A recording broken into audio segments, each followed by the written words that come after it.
معاملات کو سلجھانے کا نبوی طریقہ کسی غلطی یا اختلاف کی صورت میں طعن و تشنیع کا نشانہ بنانے والوں کے لیے سیرت النبی صلی اللہ علیہ وآلہ وسلم سے ہم 4 واقعات لے کے جو خدمت میں آپ کی حاضر ہوئے ہیں، ان میں سے آج تیسرا واقعہ یعنی واقعہ نمبر 3، اس کا موضوع یہ ہے کہ غلطی کرنے والے کو احساس دلانا کہ اس کا جو عذر ہے وہ ناقابل قبول ہے تاکہ اس کی اصلاح ہو سکے۔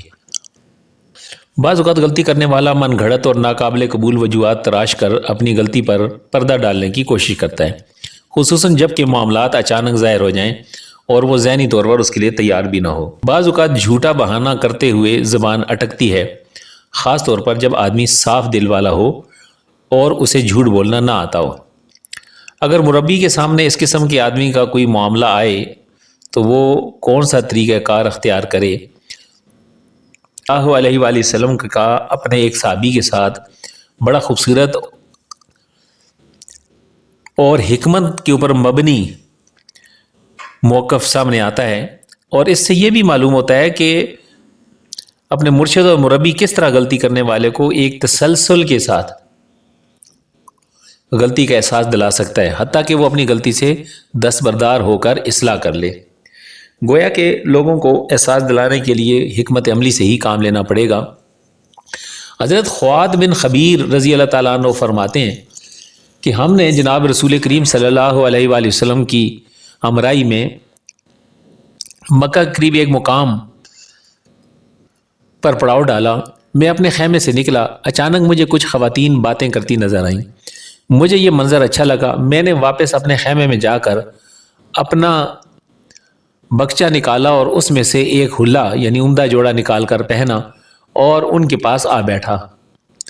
اچانک رسول پاک صلی اللہ علیہ وآلہ وسلم تشریف فرما ہوئے، مجھے عورتوں کے پاس بیٹھے دیکھ کر فرمایا، اے ابو عبداللہ، جب میں نے رسول اللہ صلی اللہ علیہ وآلہ وسلم کو دیکھا تو میں خوفزدہ ہو گیا اور مجھ سے کوئی بات نہ بن پائی۔ میں نے عرض کیا، اللہ کے رسول صلی اللہ علیہ وآلہ وسلم، میرا ایک اونٹ بھاگ گیا ہے، میں اس کے لیے رسی کی تلاش میں ہوں۔ حضور علیہ الصلوۃ والسلام تشریف لے گئے، میں بھی آپ کے پیچھے پیچھے چل پڑا۔ حضور نبی کریم صلی اللہ علیہ وآلہ وسلم نے اپنی چادر میرے پاس رکھ دی، مطلب یہ تھا کہ یہیں رکو، اور خود قضائے حاجت کے لیے درختوں میں تشریف لے آئے۔ مجھے درختوں کے سبز رنگ میں سے آپ کی کمر مبارک کی سفیدی نظر آ رہی تھی۔ فارغ ہو کر آپ نے وضو کیا اور تشریف لائے تو آپ کی ریش مبارک سے پانی ٹپک ٹپک کر سینے پر گر رہا تھا۔ آپ صلی اللہ علیہ وآلہ وسلم نے ارشاد فرمایا، ابو عبداللہ، تمہارے بھاگے ہوئے اونٹ کا کیا بنا؟ اس کے بعد ہم روانہ ہو گئے۔ چلتے چلتے جب بھی رسول کریم صلی اللہ علیہ وآلہ وسلم مجھے ملتے تو فرماتے، السلام علیکم ابو عبداللہ، تمہارے بھاگے ہوئے اونٹ کا کیا بنا؟ یہ کیفیت دیکھ کر میں تیزی سے سفر کر کے مدینہ پہنچ گیا۔ میں نے مسجد میں آنا اور نبی کریم صلی اللہ علیہ وآلہ وسلم کی مجلس میں بیٹھنا چھوڑ دیا۔ جب کافی دن گزر گئے تو میں نے ایسے وقت میں مسجد کی طرف چلنا شروع کیا جب وہ نمازیوں سے خالی ہو جاتی۔ میں وہاں کھڑا ہو کر نماز پڑھنے لگا۔ جناب رسول کریم صلی اللہ علیہ وآلہ وسلم بھی کسی حجرہ مبارک میں سے نکل کر تشریف لے آئے اور ہلکی سی 2 رکعتیں پڑھی۔ میں نے لمبی نماز کر دی کہ شاید حضور علیہ السلام مجھے چھوڑ کر تشریف لے جائیں۔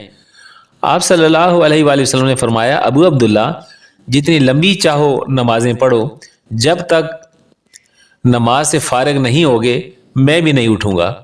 میں نے دل میں کہا کہ اللہ کی قسم میں ضرور جناب رسول کریم صلی اللہ علیہ وآلہ وسلم سے معذرت کر لوں گا اور اپنے بارے میں حضور علیہ السلام کا دل صاف کر دوں گا۔ جب میں نے نماز سے سلام پھیرا تو آپ صلی اللہ علیہ وآلہ وسلم نے ارشاد فرمایا، ابو عبداللہ، السلام علیکم، تمہارے بھاگے ہوئے اونٹ کا کیا بنا؟ میں نے عرض کیا، قسم ہے اس ذات کی جس نے آپ کو حق کے ساتھ مبعوث فرمایا ہے، وہ اونٹ تو جب سے میں مسلمان ہوا ہوں کبھی نہیں بھاگا۔ حضور صلی اللہ علیہ وآلہ وسلم نے 3 بار فرمایا، اللہ تجھ پر رحمت فرمائے، اللہ تجھ پر رحمت فرمائے اور اللہ تجھ پر رحمت فرمائے۔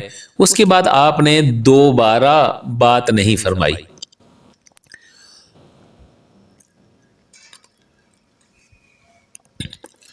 یہ تربیت کا ایک عمدہ درس ہے اور ایسے پر حکمت طریقہ کار کی مثال ہے جس سے مطلوبہ کہ مرشد اور مربی کی ایک ہیبت ہے. چنانچہ جب وہ غلطی کے مرتکب کے پاس سے گزرتا ہے تو وہ شرم محسوس کرتا ہے. مرشد کے سوالات باوجود مختصر ہونے کے اور مربی کی نظر میں بہت کچھ سمجھا دیتی ہیں اور ان کا دل پر گہرا اثر ہوتا ہے. من گھڑت عذر جس میں واضح خلل اس کو غلط ثابت کر رہا ہو اسے سن کر بحث نہ کرنا اور عذر کرنے والے سے اعتراض کر لینا. یہ احساس دلانے کے لیے کافی ہے کہ اس کا عذر قبول نہیں ہوا اور یہ چیز اسے توبہ اور معذر کی طرف مائل کرتی ہے. یہ نکتہ اس حدیث مبارکہ کے ان الفاظ سے ظاہر ہوتا ہے کہ حضور نبی کریم صلی اللہ علیہ وآلہ وسلم چل دیے. اچھا مرشد اور مربی وہ ہے جو غلطی کرنے والے کے دل میں حیا کا احساس بھی پیدا کر دے جس کی وجہ سے وہ اس سے روپوش رہنا چاہتا ہے اور یہ احساس بھی پیدا کرے کہ اسے اس کے پاس حاضر ہونے کی ضرورت ہے اور آخر کار دوسرا احساس پہلے پر غالب آ جائے.